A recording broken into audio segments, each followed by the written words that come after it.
Nous allons parler de l'incontinence avec quelqu'un qui connaît bien le sujet, qui a lancé la solution d'accompagnement Néo, Thierry Decroix. Bonjour Thierry. Bonjour Frédéric. Peut-être vous présenter si vous le souhaitez, puis présenter la solution Noé, et puis après on parlera de l'incontinence. Très bien. Bon, alors moi je m'appelle Thierry Decroix, je suis le fondateur de la société Noé Professionnels de Santé que j'ai créée il y a maintenant pratiquement 3 ans.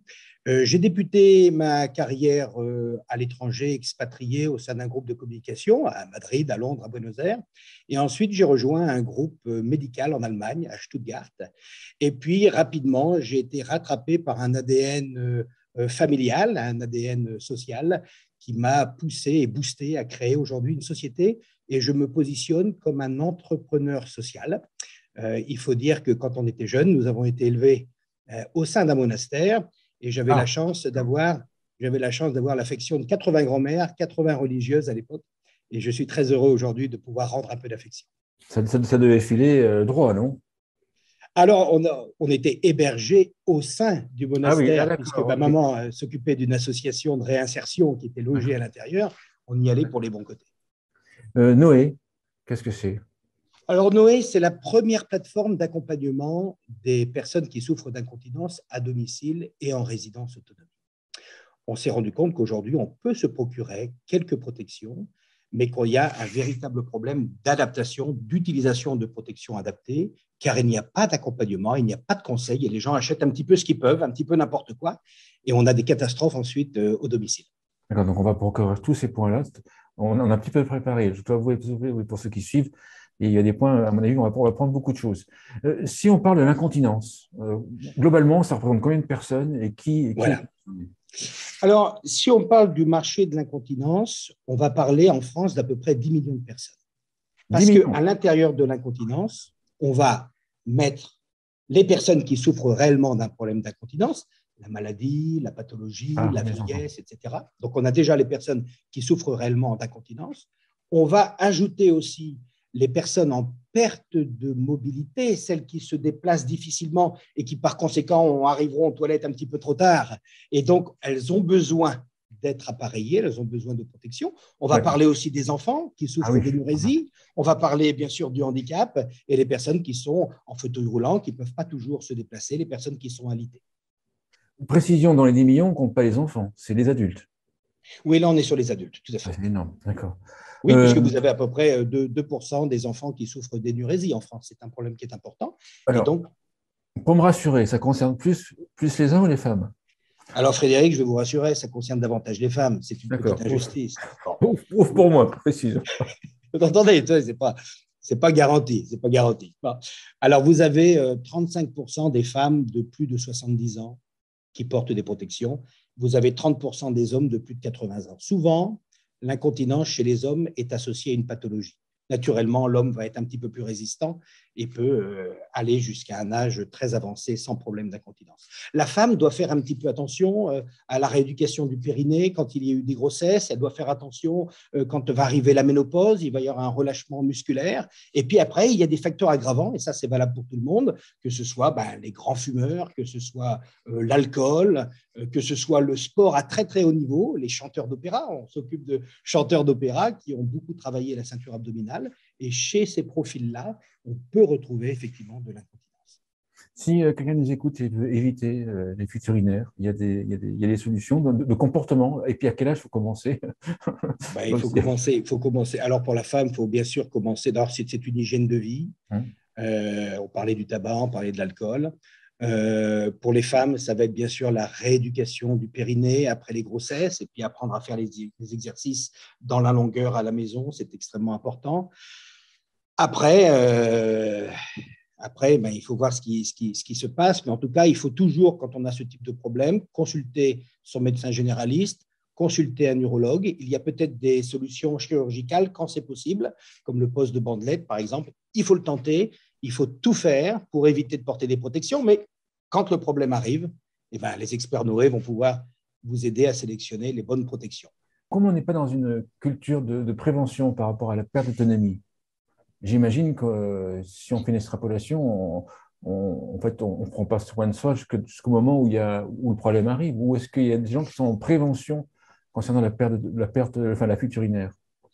Il n'y a aucune prévention, puisqu'on ne connaît pas ce problème. Il y a une véritable méconnaissance. Je dirais qu'aujourd'hui, le problème de la gestion de l'incontinence en France, c'est un problème d'utilité publique. On en parle avec les institutionnels. C'est quelque chose qu'il faut réellement considérer maintenant. Non, il n'y a pas de prévention. Et même quand ça arrive, le médecin généraliste aura bien du mal à vous expliquer ce qu'il faut faire. Pour revenir pour arriver à Noé, j'ai chez des fuites urinaires, comment ça se passe? Je fais chez qui? Les gens vont chez le médecin, ne disent rien, ils vont à Carrefour acheter ou au Auchan, on va acheter les fuites urinaires. Vous avez raison, Frédéric. Quand on a des fuites urinaires, on est un petit peu perdu. Et le problème, c'est que c'est un sujet qui est encore extrêmement tabou. Je parle souvent avec des médecins généralistes. Ils devinent le problème, mais le patient n'en parle pas.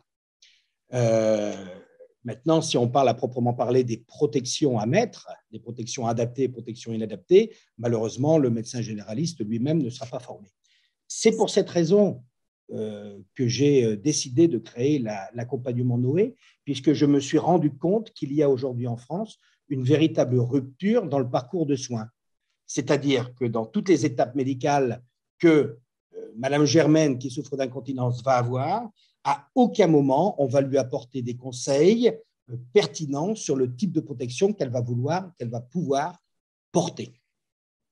Et donc aujourd'hui, si j'avance un petit peu dans le raisonnement, quand on va sur le terrain, on se rend compte, et c'est un chiffre qui est considérable, il faut vraiment le prendre en compte, on se rend compte que 92% des personnes qui souffrent d'incontinence ne portent pas de protection adaptée, avec des conséquences dont on pourra parler.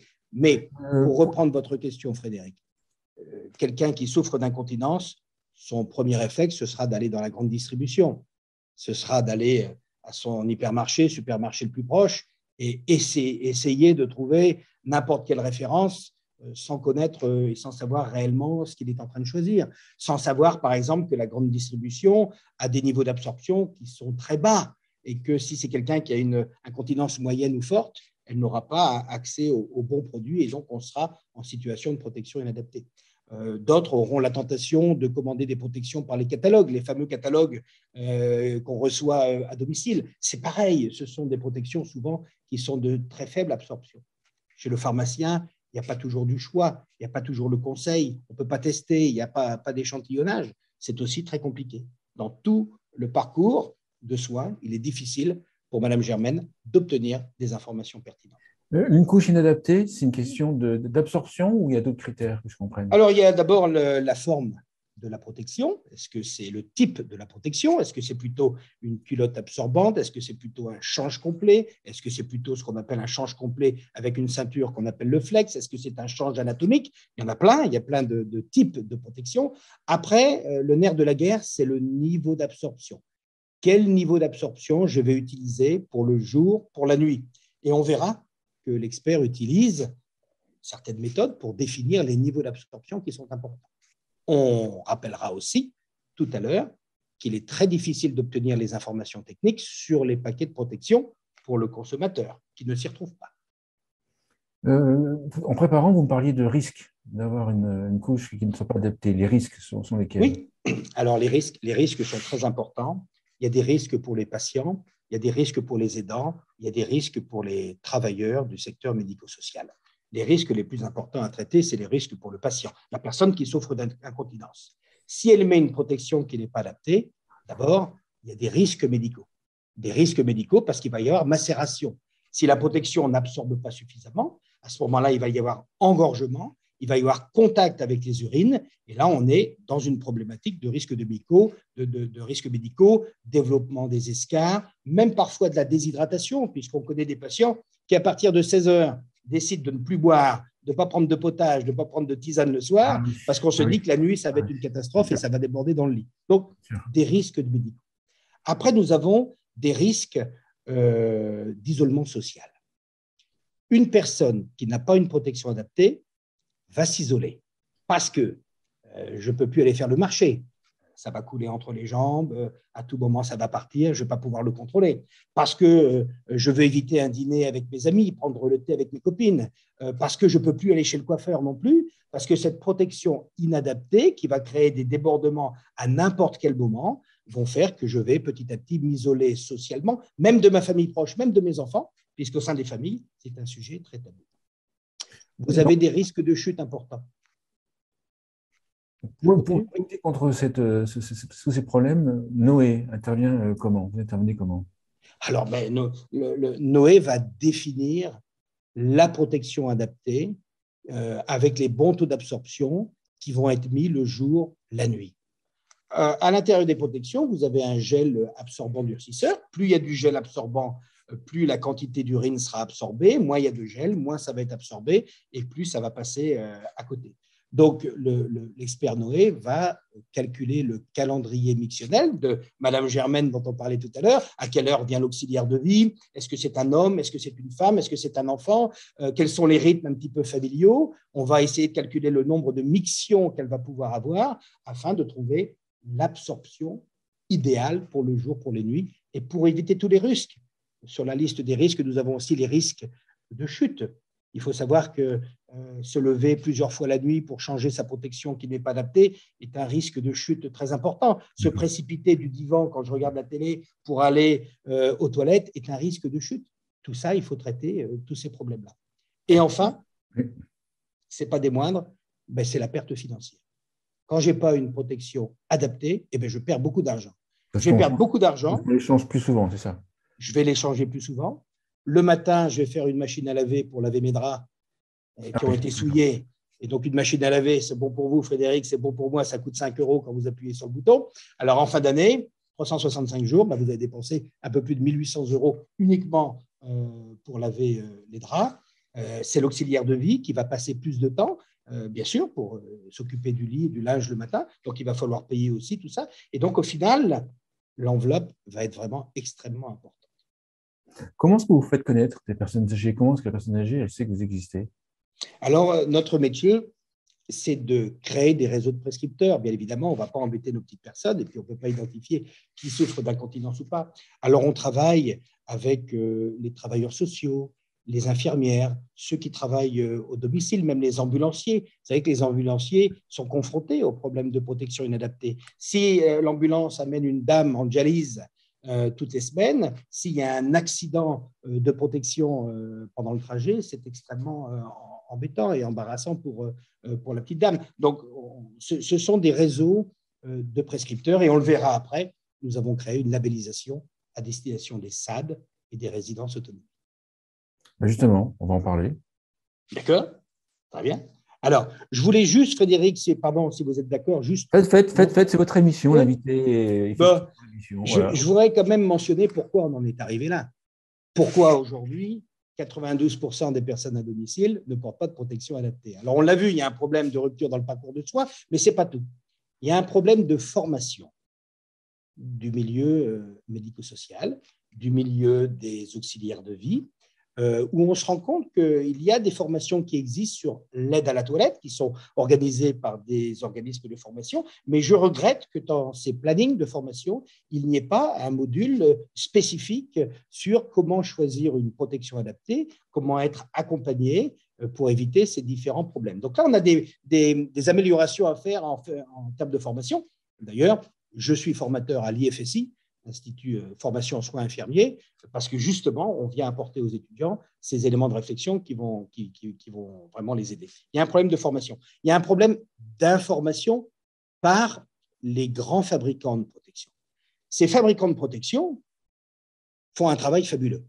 Elles innovent, elles dépensent beaucoup d'argent, elles font des protections de plus en plus absorbantes et rapidement, mais le travail qu'elles font souvent reste confidentiel. L'information ne va pas jusqu'au consommateur. Ce qu'elle pourrait néanmoins améliorer, c'est s'harmoniser. Si vous prenez par exemple, sur les paquets, vous avez un nombre de gouttes pour stipuler le niveau d'absorption, mais il n'y a pas d'échelle de gouttes harmonisée entre les marques.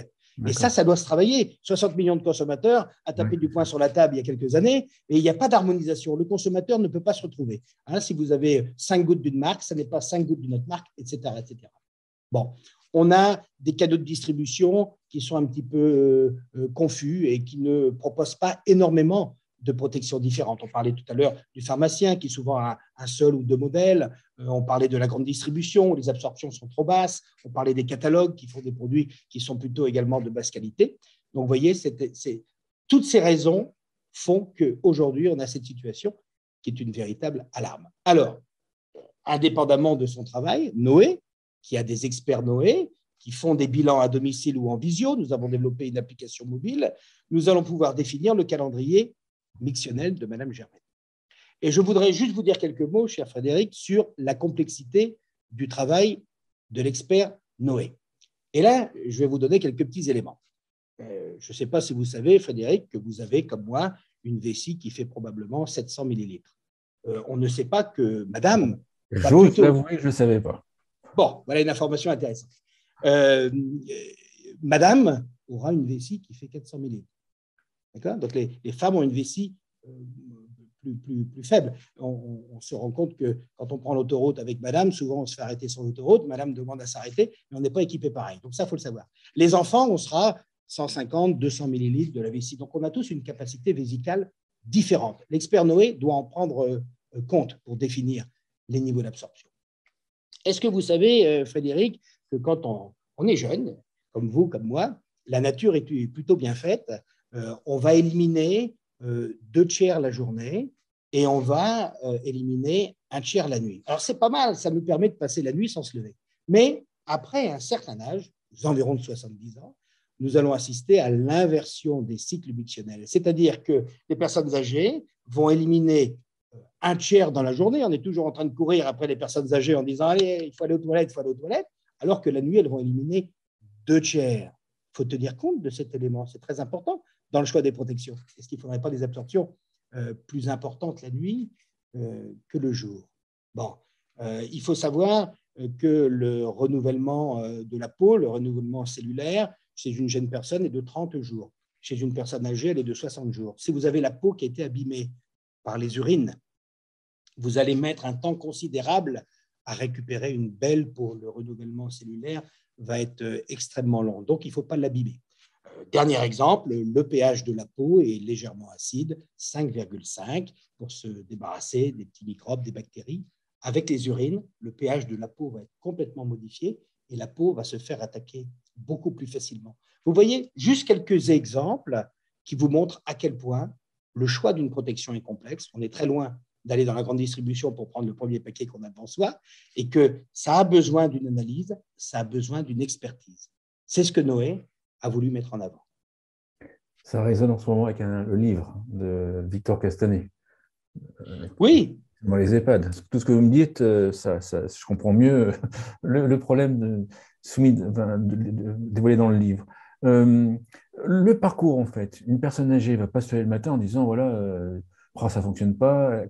Si elle a des difficultés, donc elle va chez le médecin. Oui. Comment ça va se passer? Je comprends. Non, pour l'auxiliaire de vie, je comprends parfaitement. L'auxiliaire de vie, je comprends l'intérêt pour elle, etc.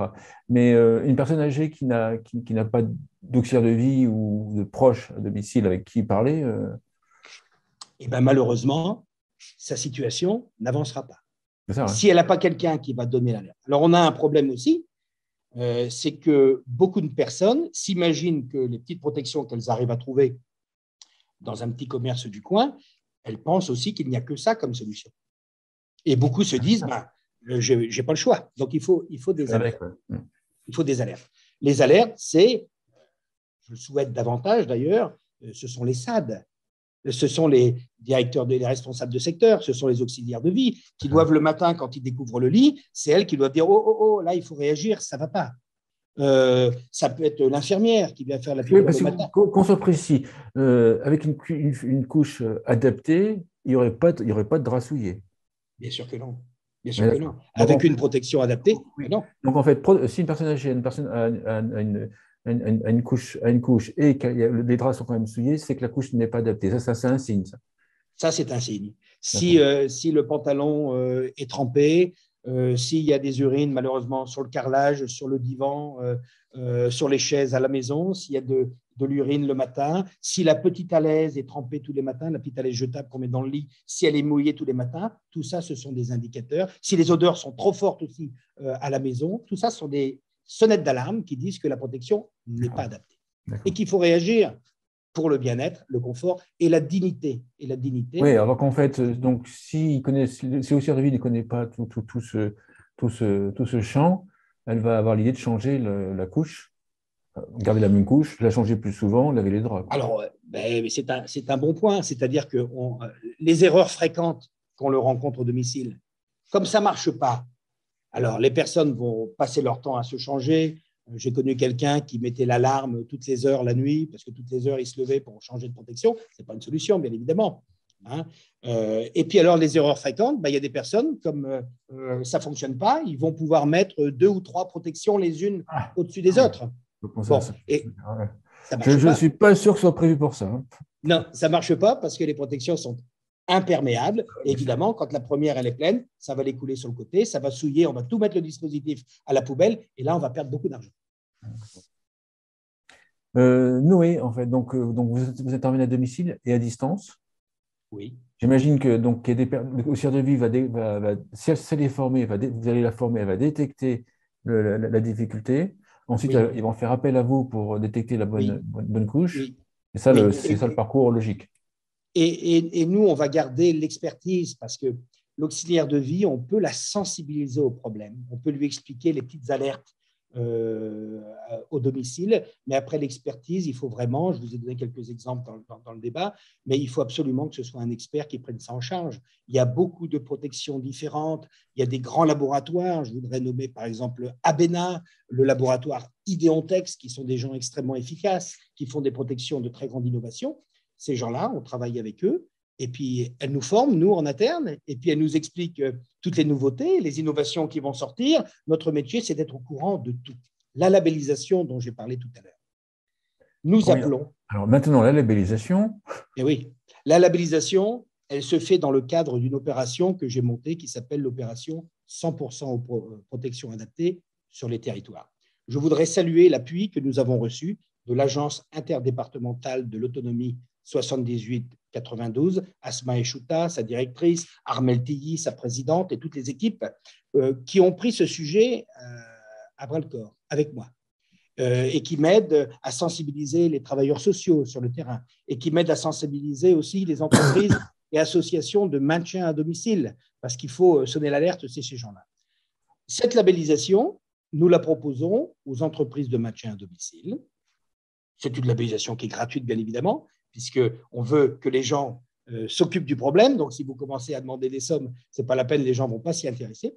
Et on demande ensuite au directeur de ces entreprises, on va nommer une ambassadrice expert incontinence au sein de leur structure pour coordonner l'ensemble des bilans incontinence qui doivent être réalisés et l'ensemble du suivi et de l'accompagnement. En échange de cette labellisation, Noé organise des séminaires, des conférences, des formations pour ce personnel, parce que nous voulons que le personnel monte en compétences. Un tout petit exemple, le 21 mars, nous avons, pour les entreprises labellisées, on va même l'ouvrir à tout le monde, nous avons un webinaire sur comment choisir une protection et comment poser une protection, parce qu'on se rend compte que sur notre secteur, il faut repartir à la base. Et ça, on le fera avec notre partenaire Ideontex.